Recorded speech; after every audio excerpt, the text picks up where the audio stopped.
Hər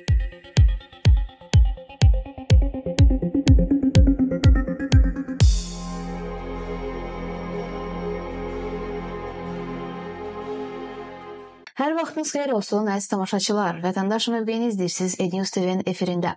Azərbaycan ərazi bütövlüyünü əldə etdikdən sonra bir sıra hadisələr baş verdi. Ermənistanın qeyri-adekvat addımları, Qərbin dırnaqarası aktivliyi bir qədər anlaşılmaz vəziyyət yaratdı. Elə biz də bugünkü verilişimizdə bu məsələ ətrafında müzakirələr edəcəyik. Yeri gəlmişkən siz də bizim müzakirələrə qoşula bilərsiniz. Şərh bölməsində fikirlərinizi yazmaqla. Və mövzu ilə əlaqədar qonaqlar dəvət etmişik. Qonaqlarımızı təqdim etmək istərdim. Beynəlxalq Avrasiya Mətbuat Fondunun rəhbəri Ümid Mirzəyev. Xoş gəlmisiniz Ümid müəllim. Təşəkkür edirəm. Və Milli Məclisin deputatı Əziz Ələkbərov. Siz də xoş gəlmisiniz müəllim. Əziz müəllim, ilk olaraq elə sizdən başlamaq istərdim. Dövlət başçısı da çıxışında qeyd edib ki, artıq regionda ədavətə son qoyulmalıdır. Və Qarabağ mövzusu bağlanıb. Amma buna baxmayaraq Ermənistan çaba göstərir. Yəni nəsə etməyə çalışır, məlum deyil. Ümumiyyətlə Ermənistanın bu ikili oyunu nə vaxta qədər sizcə davam edəcək?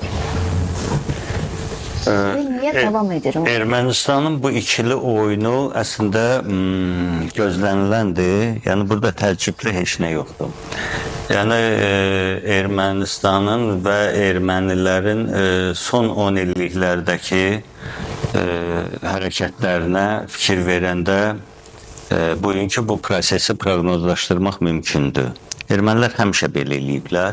Həmişə məğlub duruma düşəndə müxtəlif vasitələrlə, xüsusilə havadarların vasitələrlə prosesi dayandırmağa, güc toplamağa, özlərinə yeni havadarlar tapmağa çalışıblar və biz bunu 10 noyabr bəyannamasından sonra da gördük və ermənilər 3 il ərzində deməli yenə də silahlandılar, özlərinə yeni havadarlar tapdılar və təbii ki, antiterror əməliyyatı nəticəsində 3 illik hazırlıqlarına nöqtə qoyuldu. Amma yenə də dərs olmadı, olmayacaq. Əgər dərs olsa, onda onlar erməni olmaz. Və biraz qabağa getsək, yenə də bu hadisənin adekvatını görə bilərik. Mən sizə 1919-cu il hadisələrini xatırlatmaq istəyirəm. Deməli, Cümhuriyyət dövründə Qarabağ general qubernatoruğu yaradılandan sonra Sultan bəyin başçılığı ilə Cümhuriyyət qoşunları Zəngəzurun demək olar ki, 70-80%-ni erməni daşnaqlarından azad elədilər. Və həmin dövrdə yenə də ermənilər o vaxt Amerika missiyasının həmin bölgəyə gəlməyinə nail oldular və danışıqlar belə aparıldı ki, ermənilər Azərbaycandan torpaq iddialarından imtina eləyəcəklər, Sultan bəy qoşunlarını geri çəksin. Və bu vəddən sonra təbii ki, polkovnik Haskell həmin Amerika missiyasını təmsil eləyirdi. Sultan bəyin qoşunlarını geri çəkməyə nail olandan dərhal sonra erməni daşnaq qoşunları Zəngəzura daxil oldu və demək olar ki, qısa müddətdə 100-dən artıq Azərbaycanlı kəndini məhv elədilər və Zəngəzuru tamamilə işğal elədilər. Yəni, eyni tarixi prosesdir. Ermənilər bu gün də buna çalışır. Ermənilər bu gün saziş bağlasa belə özlərinin çirkin niyyətlərindən əl çəkməyəcəklər. Ermənilər heç vaxt Azərbaycana və Türkiyə torpaq iddialarından əl çəkməyəcəklər. Çünki 10 illər, 100 illər boyu böyük qondarma, böyük Ermənistan ideyasından zəhərlənmiş bir nəsil formalaşdırıblar. Özləri də bu prosesin girovuna çevriliblər. Ona görə də ermənilər öz başları üzərində həmişə dəmir yumruğu hiss eləməlidirlər.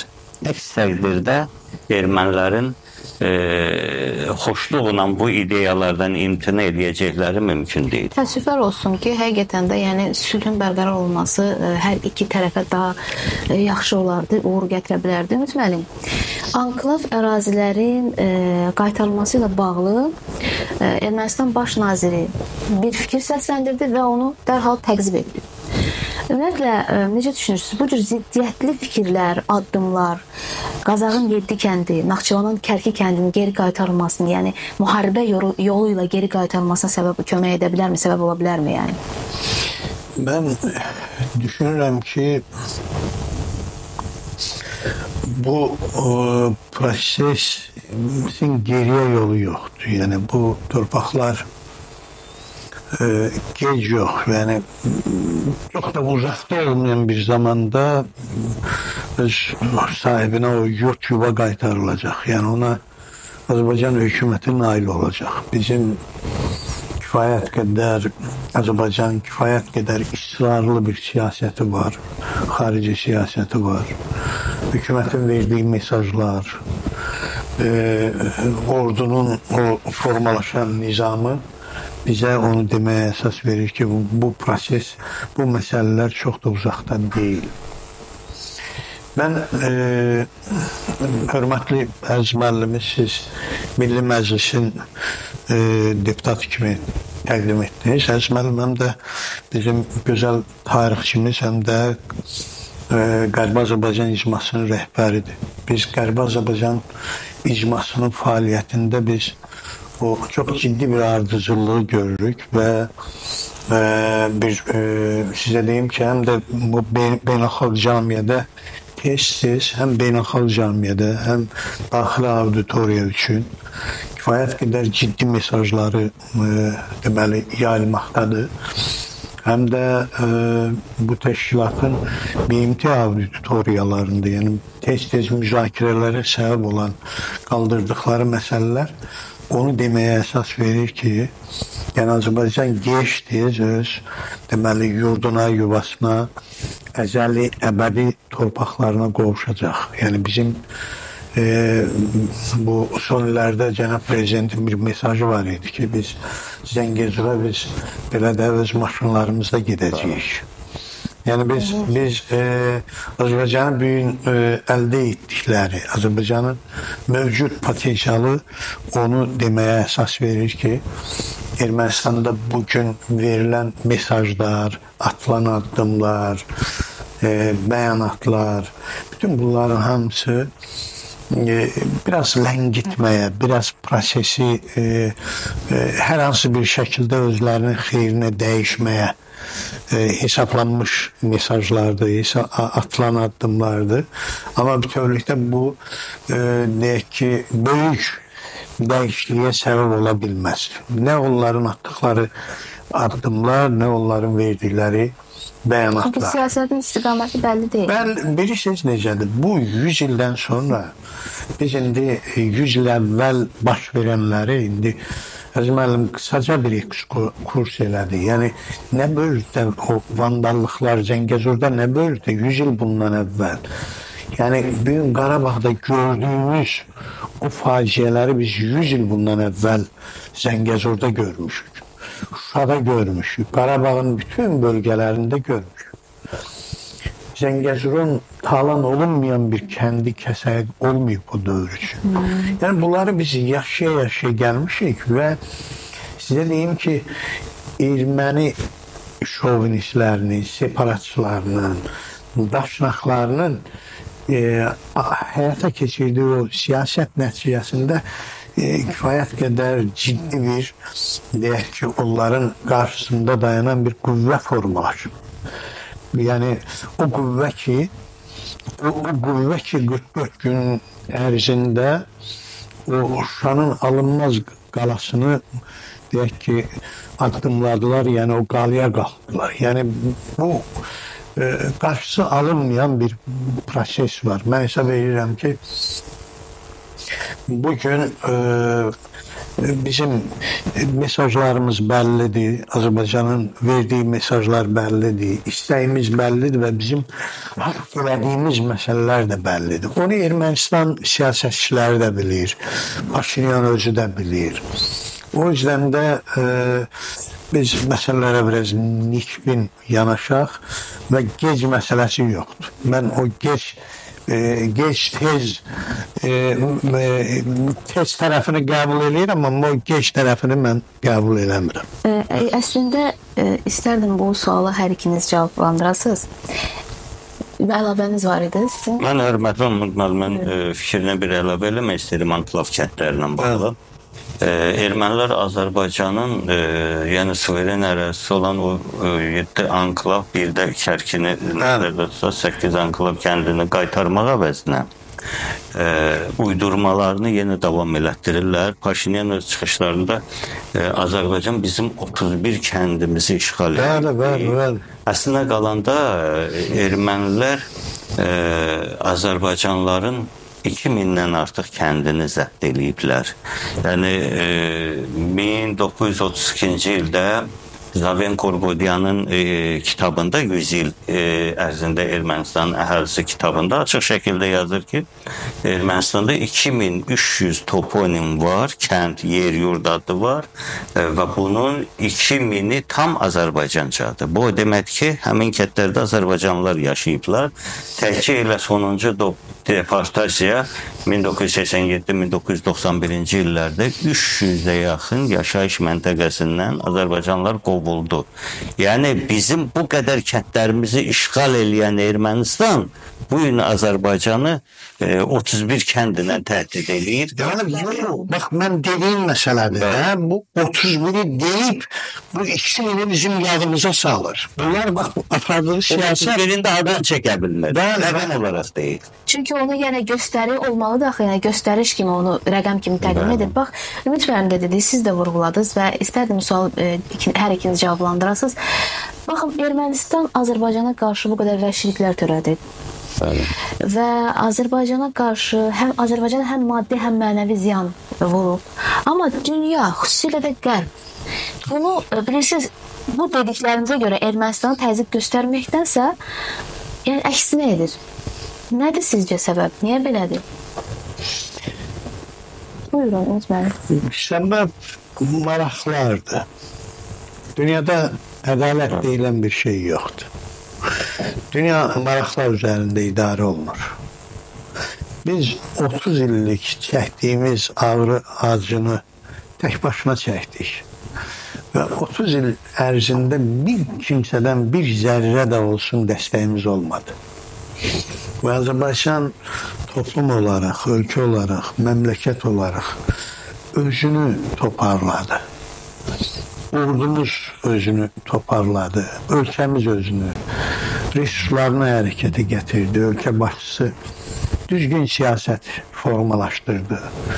Və ondan sonra Azərbaycan baxmayaraq ki, BMT-nin 4 qətnaməsindən 3-ündə açıq aydın Ermənistanın dərhal tərk eləməsi, əraziləri, işğal olunmuş əraziləri tərk etməsi məsələsi var idi. Və baxmayaraq ki, BMT-nin özünün deməli mexanizmi var idi ki, əgər o çağırışlara qulaq asmırlarsa, deyək ki, işğal olunmuş əraziləri boşaltmırlarsa, müəyyən mexanizmlər işə düşməli idi, onların heç birisi işləmədi.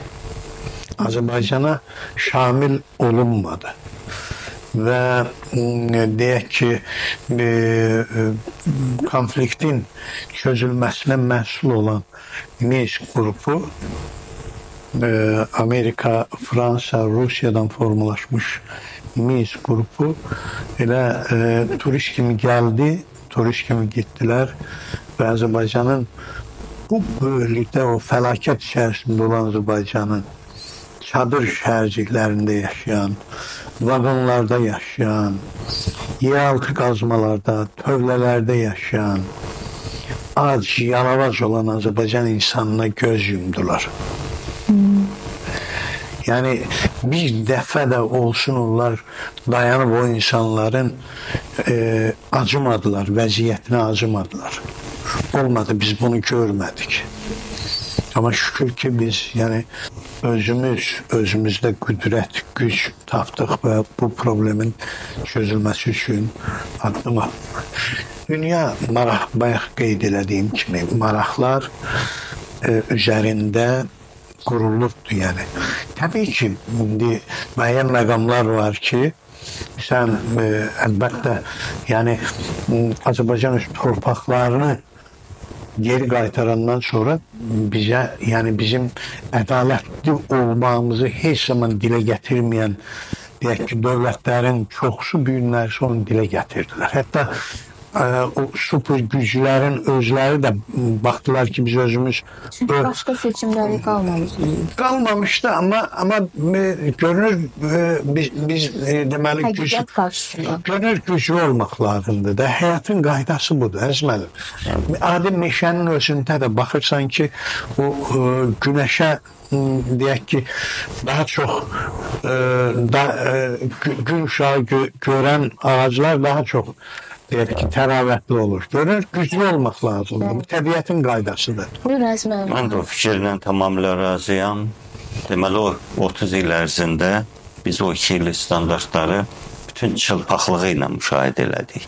Əgər dünyanın gözü qabağında bu böyüklükdə faciə baş verirsə, 100 minlərlə, milyondan artıq insan bu cür acınacaqlı vəziyyətə gətirilirsə, bir dövlət tərəfindən başqa dövlətin əraziləri işğal olunursa və dünya susursa, artıq burada hər şey ortadadır.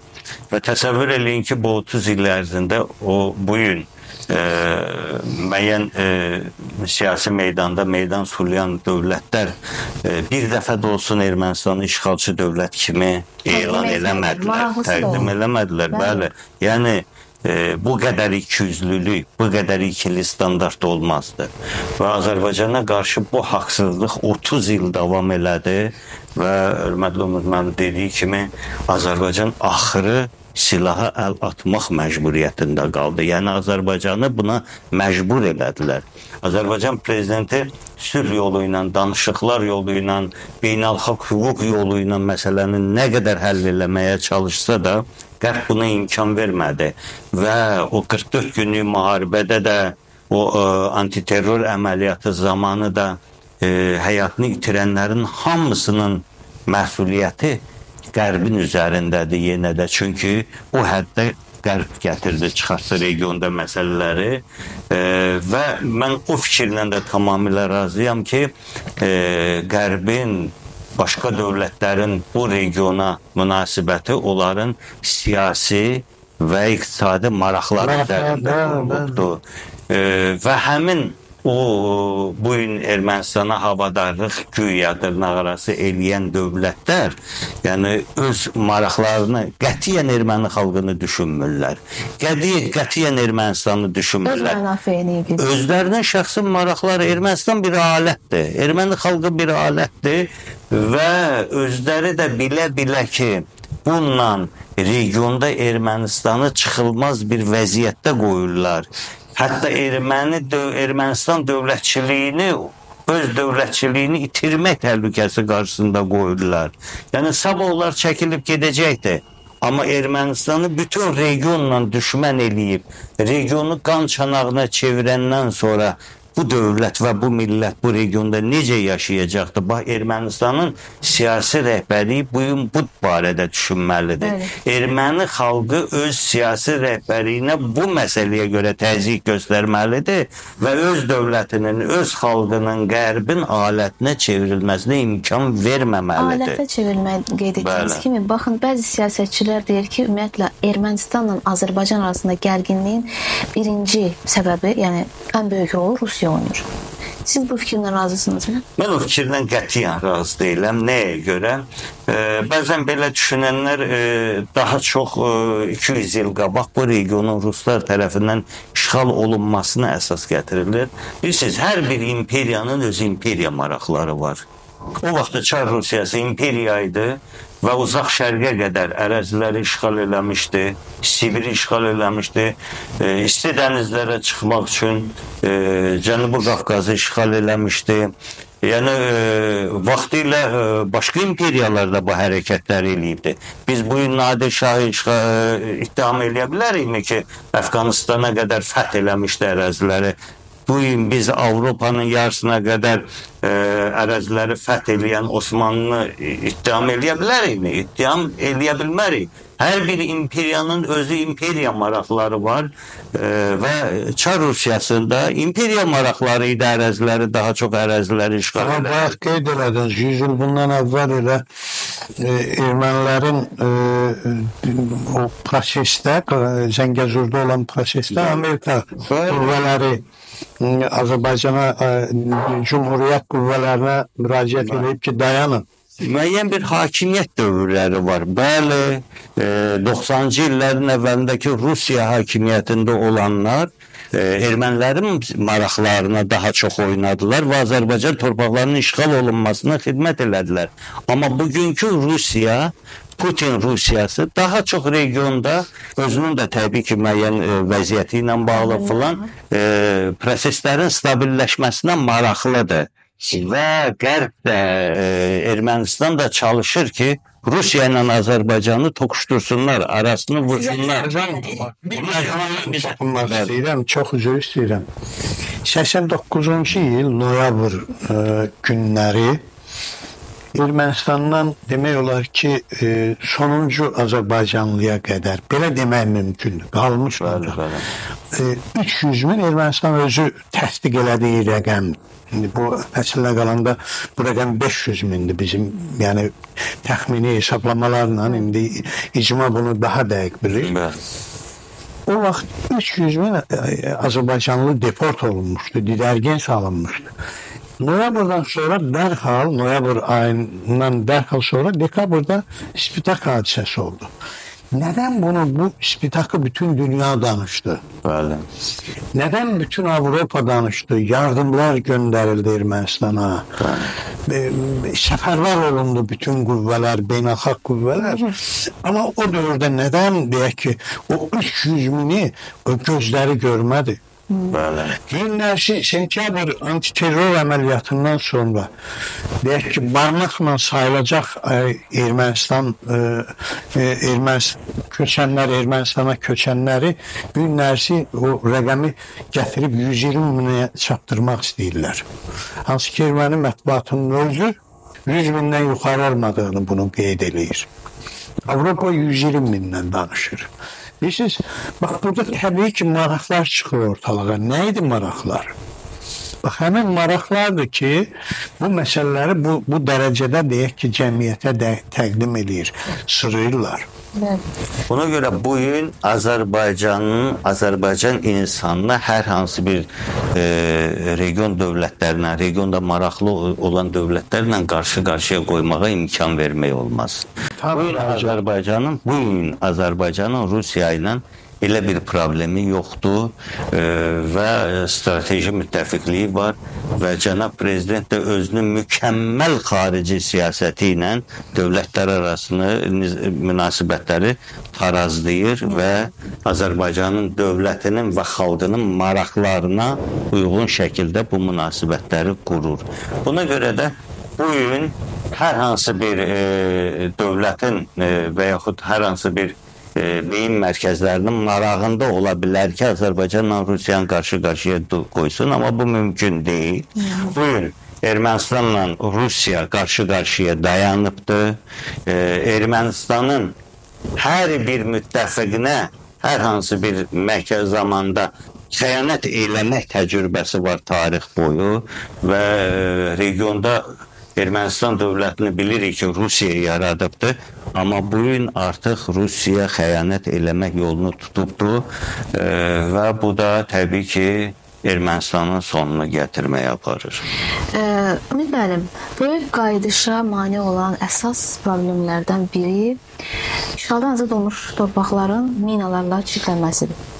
Və insanlarda bir xof var, yəni indi siz izah edəcəksiniz ətraflı bir şəkildə ki, yəni sakinlər ora qayıtmağa qorxurlar minaların mövcudluğuna görə və biz bildiyimiz qədərilə işğaldan azad olunmuş torpaqlarda mina təmizləmə prosesində siz çox fəal iştirak edirsiniz, təşəbbüs göstərirsiniz, hətta mina axtaran qadınlar da bu prosesə cəlb olunub.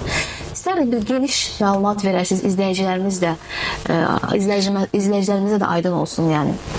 Mən deməzdim ki, bizim insanlarımız geri qayıtmağa qorxurlar. Bizim insanlarımız sevə-sevə gelirlər. Yəni, sevə-sevə gelirlər.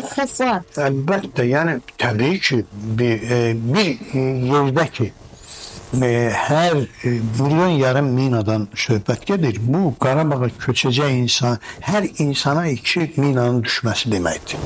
Təsəvvür edirsiniz, bu nə deməkdir? Bu böyük bir fəlakətdir. Azərbaycan günlərsi mən öz çıxışlarımda həmişə deyirəm, biz yerüstü düşmənlərimizlə məsələləri həll edib qurtarmışıq. Bizim, yəni, yeraltı düşmənlərlə biz problemimizi çözməliyik. Yəni, özdə bu düşmən elədir ki, bunu, yəni, bilmirsən hardadır, hansı situasiyada o səni yaxalaya bilər. Yəni, o yüzden də yeri gelmiş onu deyim ki, bütün Azərbaycanın işğaldan azad olunan bütün bölgelerinde zəruri olan ilkin infrastruktur formalaşmaqdadır. Yəni demək olar ki, formalaşıbdır. Yollar çəkilib, işıq xətləri çəkilib, su problemi demək olar ki, çözülüb. Yəni ən vacib məqamlar bunlardır. Qaldı bizim bu günlərsi Laçında artıq yaşayış var. Deməli, Ağalıda bizim Zəngilanda yaşayış var. Füzulidə yaşayış var. Haliçdə, su qovşanda artıq yaşayış var. Yeri gəlmişin dünən Füzulidə növbəti deməli yola salınma oldu. Füzuliyə insanlar qayıtdılar. Növbəti il bütün Qarabağda 140 min insan artıq gələn il sonuna deməli 140 min adamın qayıtmağı gözlənilir. Planlaşdırılır. Yəni içində qalanda bu balaca rəqəm deyil, az rəqəm deyil. Təbii. Amma o ki qaldı o regionlarda iş görmək, müəyyən fəaliyyətlər göstərmək. Afaq xanım, dünyanın bu günlərisi 60-dan çox ölkəsində mina problemi var. Və minanın bütövlükdə beynəlxalq standartlara uyğun olaraq təmizlənməsi prosesi bu gün başlasa UNICEF deməli BMT-nin uşaq fondunun hesablamalarına görə təxminən deməli 1000 il vaxt lazımdır. Bu fəaliyyət lazımdır ki, bunu beynəlxalq standartlara uyğun olaraq o təmizləmə prosesi həyata keçirilsin. Ona görə də mən düşünürəm ki, biz bu günlərsi geriyə qayıdan Azərbaycan insanı müəyyən qaydalar var ki, onlara əməl eləməlidir. O yerlərə ki, bu günlərsi Qarabağın o təhlükəli əraziləri hamısı demək olar ki, bəllidir. Onlara giriş qadağandır. Yəni göstərişlər var. Müəyyən göstərişlər var ki, ora getmək olmaz. Yəni biz onlara o maarifləndirici tədbirlər həyata keçirilir. Yeri gəlmişəm bizim təşkilatımız da o prosesin içindədir. Biz deyək ki, hər gün demək olar ki, insanlarla bu istiqamətdə biz deməli danışıqlar aparırıq, işlər aparırıq. İnsanlarımız sadəcə bir şey bilməlidirlər ki, icazə olunmayan, yəni göstəriş olunmayan ərazilərə daxil olunmaq olmaz. Yəni bu öz fəaliyyəti olmaz.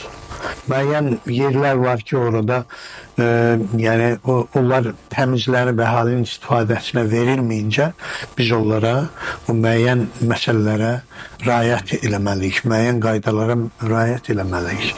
İkinci Cahan müharibəsindən sonra Sovetlər ərazisində bir günlərsi deyək ki, minalar aşkarlanmaqdadır, müəyyən aviabombalar aşkarlanır, elə Moskvanın özündən tutmuş digər böyük şəhərlərin özündə belə meşələrdə, tarlalarda bu günlərsi o minalar aşkarlanmaqdadır. O yüzden də Azərbaycanda bu problem yəni uzun müddət hələ davam edəcək. Amma yeri gəlmişkən onu deyim ki, Azərbaycanda bu günlərsi mina təmizləməklə bağlı peşəkar bir komanda formalaşıbdır. Yəni Cənab Prezident bütün çağırışlarında, bütün sərəncamlarında bu sahəyə xüsusi diqqət ayırır və gecə-gündüz də anamla əməkdaşları gecə-gündüz bu sahədə yəni fəaliyyət göstərirlər və onu deyə bilərəm ki, hədəf götürülən ərazi zamanıncaca təmizlənib, tikinti üçün, müəyyən infrastrukturun yaradılması üçün təhvil verilir. Qarabağ bu günlərsi başdan başa bir tikinti meydanına çevrilir. Mən tez-tez orada oluram. Adam ürəyi açılır. Mən sizə deyim ki, mən həyatımın bəlkə də ən bəxtəvər günlərini yaşayıram. Bilirsiniz, bundan böyük yurdun, yuvanın, elin, obanın gürovda olması, işğalda olması, ondan böyük nisgil yoxdur. Çünki siz də öz sahənizdə mübarizə aparmışsınız zamanında. Biz hər zaman o mübarizəni apardıq. Mən əslində qalanda 2 qat müharibə, deyək ki, müharibədən zərər çəkən birisiyəm. Mənim ana tərəfim Zəngəzurdan didərgin salındı 80-ci illərin axırları. Onlar oradan köçdülər, gəldilər Qarabağa. Yəni bir zaman bir hissəsi köçmüşdü. Elə Qarabağda biz doğulduq. Ondan sonra biz Qarabağdan didərgin düşdük. Bilirsiniz, bu şeyləri, bu faciəni biz yetərincə dünyaya çatdırmamışıq. Bizim hər kəsdən bəzən çox umacaqlarımız umur da, deyirik ki, bizim dərdimizi niyə demirlər, bizim problemimizi niyə səsləndirmirlər. Biz bunu o qədər deməliyik, o qədər dilə gətirməliyik, səsləndirməliyik, müxtəlif dillərdə danışmalıyıq bu problemimizi. Elə deyilməzmi? Elədir. Yəni sənədlərdən başqa o kadrlar var. 90-cı illərdə necə Ermənistan Azərbaycana qarşı o vəhşilikləri törədir. Yəni bunu mən düşünmürəm ki, dünya bunu görmür. Sadəcə görməzdən gəlir. Belə bir şey ola bilər yəni. Təbii ki. Mən də Umut mənim o fikrindən razıyam ki, təsəvvür edin, bir bəlkə də yerində olan müqayisə deyil. 44 günlük müharibədə hamı bilirdi ki, cəbhədir, müharibədir, hər dəqiqəsində ölüm var. Amma insanları saxlamaq mümkün deyil. Cəmaət axışırdı hərbi komissarlıqların, səfərbərlik idarələrinin qarşısına. Hamı ön xəttdə can atırdı. Məni niyə aparmırsan davası gedirdi. Halbuki bilirdilər ki, hər anında bir ölüm var. Vətən elə şeydir ki, ora mina basırılmır, nə basırılır, basırılsın. Bu insanları vətənə qayıtmaqdan qarşısını almaq mümkün deyil. Vətəndən əziz bir şey yoxdur. Mən bir faktı da sizə xatırladım. Torpaqlarımız 30 illik işğaldan azad olunandan sonra Qarabağ və Şərqi Zəngəzur, Qərbi Azərbaycan qaşqınlarından 10.000 ailə bizim icmiyə ərzə ilə müraciət elədi və Cənab Prezident 24 dekabrda icmanın inzibati binasında olanda biz o sənədlərin bir hissəsini ona göstərdik. Və bu gün də o sənədlər var və bu gün də davam eləyir. Bu insanların çoxu Qərbi Azərbaycandan hətta sərhəd bölgələrə getməyə və orada yerləşməyə hazırlar. Çünki vətənə bir addım daha yaxın olmaq. Yəni heç bir Azərbaycan insanını, yəni bu ruhda olan insanı vətənə qayıtmağın qarşısına almaq. Heç bir maniyə ona qalanda Ermənistan dövlətinin özü Cənubi Qafqaza basırılmış ən böyük minadır. 100 il bundan əvvəl. Nə gözəl ifadə oldu. Doğrudan belədir. Amma Azərbaycan bu çətinliklərin hamısını aşacaq. Azərbaycan 30 illik faciələrə nöqtə qoydu. Cənab Prezident çıxışında dediyi kimi biz təkcə torpaqlarımızı işğaldan azad eləmədik. Biz 100 il qabaq Azərbaycan kürəyinə sancılmış o qondarma Dağlıq Qarabağ xəncərini çıxartdıq. Biz 200 illik regionda davam edən erməni strategiyasını məhv elədik. Biz dünya erməniliyinə qalib gəldik. Belə bir zəfərlə, qələbə ilə tarix səhnəsinə çıxan Azərbaycan xalqını, Azərbaycan dövlətini qorxutmaq mümkündürmü? Biz torpaqlarımızın son qarışına qədər qayıdacağıq. Əziz müəllim, o bölgənin araşdırmacısıdır həm də. O səhifə yoxdur ki, əziz müəllim toxunmasın. Uzun illərdə kimi, yəni biz çox danışa bilərik bu haqda. Yəni sizlə də danışa bilərik, gələcəkdə də müzakirələr edə bilərik, amma təəssüflər olsun ki, vaxt məhdudiyyəti var. Çox təəssüflər olsun. Dəyərli izləyicilər, sizinlə sağollaşıram. Növbəti verilişimizdə görüşmək ümidi ilə salamat qalın.